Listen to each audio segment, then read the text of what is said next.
Well, hello everyone. Welcome back to Re-envisage Radio, and thank you for tuning in. I'm joined this afternoon by Dan Turner and also with Rob Parry. Today we're going to be having a conversation, just a brief conversation around what's happening in the marketplace at the moment in relation to the coronavirus and the impact on business, and looking forward to hearing more about that very, very shortly. But before we jump into that, let me just allow Dan to introduce himself. I'm not going to introduce myself because I've been doing a few of these, and if you want to know more about myself or indeed my colleague Rob Parry, then check out episode 1, where we provide a little bit of background on who we are. So Dan, would you like to introduce yourself? Yes, good afternoon everyone. Thanks Andrew and Rob. So my name's Dan or Daniel Turner, depending on whether I'm in good relationship with you or not. And I am the VP of Sales for a company called AIA Worldwide. We operate in the recruitment marketing space. We are both a technology provider and a marketing agency. I've worked for a number of software companies and IT services companies in my past, including Oracle and Microsoft. Great. Well, thank you once again. Thank you very much for agreeing to come and spend some time with us this Not afternoon. a problem. So as far as, from my perspective, you are really on the cutting edge of business. And what I mean by that is you're working in the technology space, and also you're working in the sales and marketing area. So you're really sort of at the forefront of business development and these sorts of things.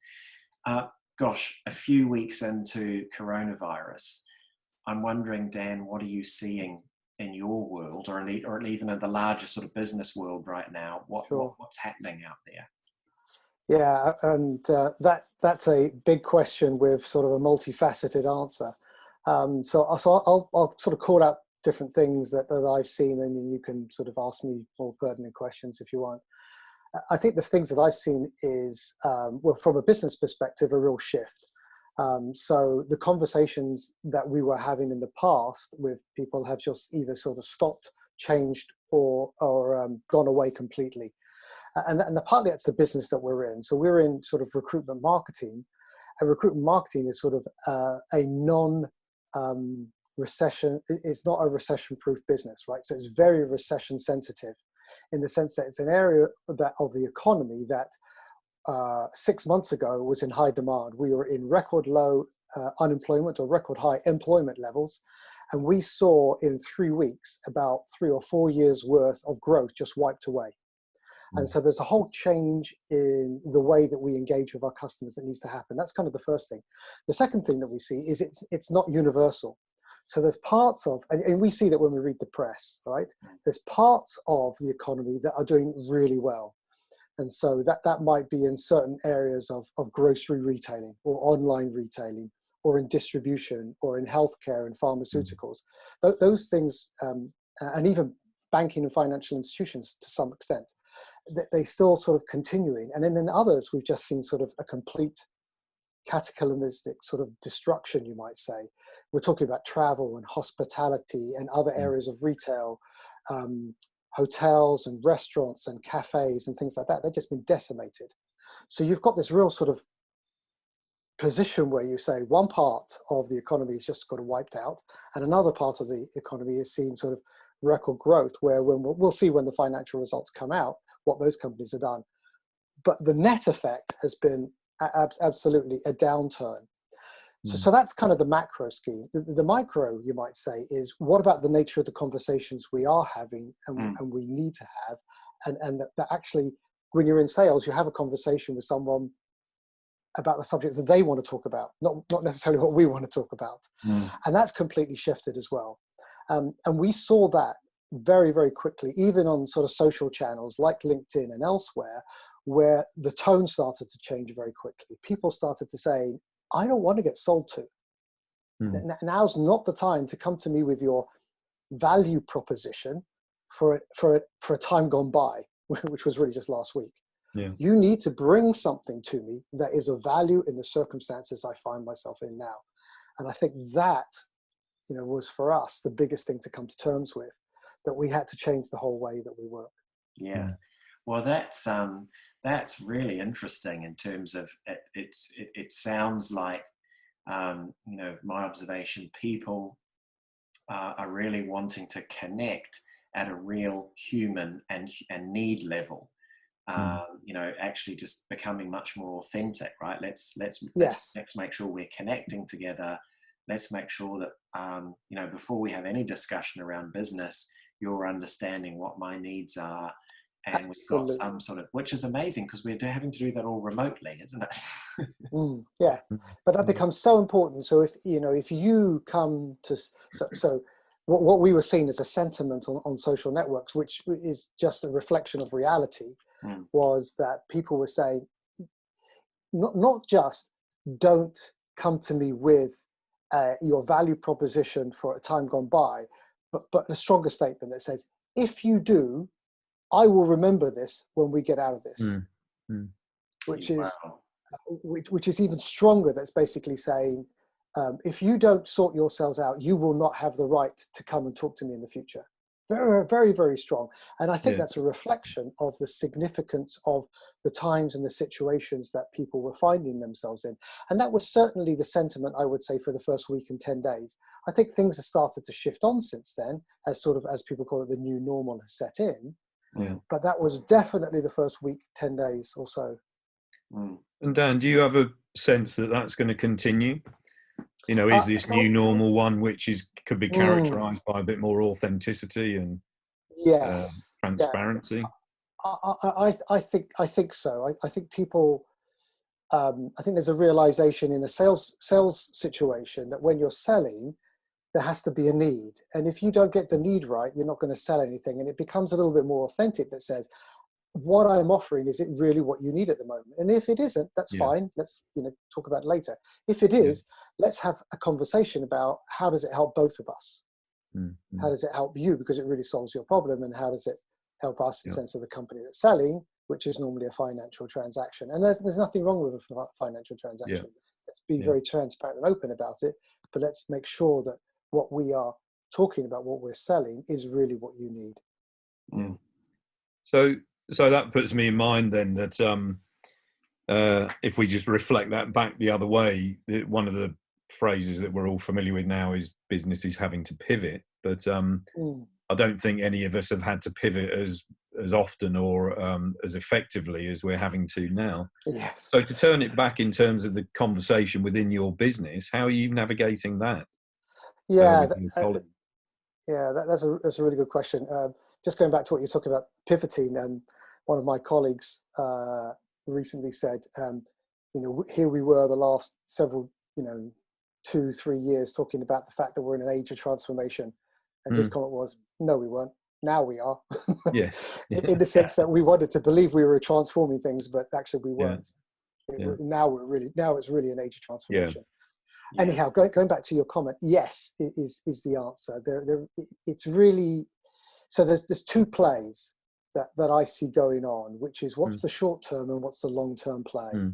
So the short term play, and this is really quite difficult, but the short term play is, do we have to bite the bullet and basically tone down our sales messages, because that will undermine the long term relationship we have with customers and prospects, and actually move into how can we help you irrespective of whether there's any immediate commercial benefit. And you get into that kind of partnership mode, symbiotic, we're here to help. It's all for free, don't worry. We're building, we're putting money in the emotional bank account for future, in a transparent way, in a certain way. And then you have the longer term play that says, actually, there will be a return to something, and we can talk about what that something might look like. And then we might get into a normal way of having a sort of transactional partnership, where there's sort of money flowing. So what's, if you zero in down on the people side of things then, Dan, and it could be like, your team, your colleagues, your clients, but what are you seeing sort of, what are some of the challenges at a very sort of human level? Yes. So, I mean, everyone's remote, so we're doing lots on Zoom, and we try to get the right balance between doing business meetings on Zoom and, let's say, doing personal ones. Yeah. In the sense that you're just catching up. How's life going? Is everyone healthy? All of that kind of stuff.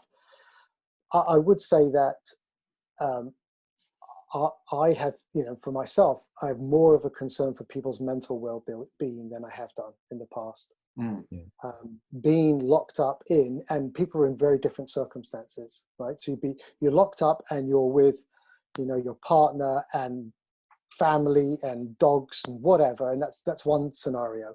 You're locked up and you're by yourself in a small flat that has no access to a garden or anywhere to get out is a very different reality.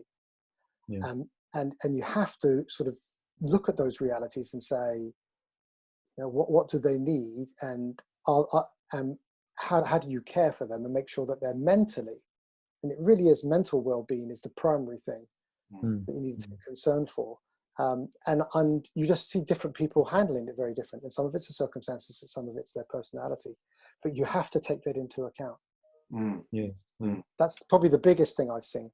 Yeah, we had a really good discussion with Jeff McDonald on this topic just a few days ago, and he was saying about this is really the primary focus now is care for people. I might come back to that in a minute, Dan. But Rob, you're also interacting with a lot of different groups at the moment in different sectors. Just that point around what you're noticing the needs are. So Dan's talking about the balance between talking about the business, but also the heightened, well-being, and especially mental well-being. Are you coming across this in discussions that you're having? Well, absolutely. And I think it's interesting the term currency, that there's now a currency of empathy as an example, that, whereas even a few months ago, we might have liked to think that people, that particularly leaders, were concerned about their staff, but I think generally that has shifted now, and it's because it's had to shift. So it's quite a legitimate thing now for leaders in business to be bringing their hearts into play, as it were, and actually showing that they are genuinely concerned for the well-being of the people, their colleagues, and the people that they work with. I mean, I certainly in the past, in my career, I've typically used the term about rehumanizing the workplace.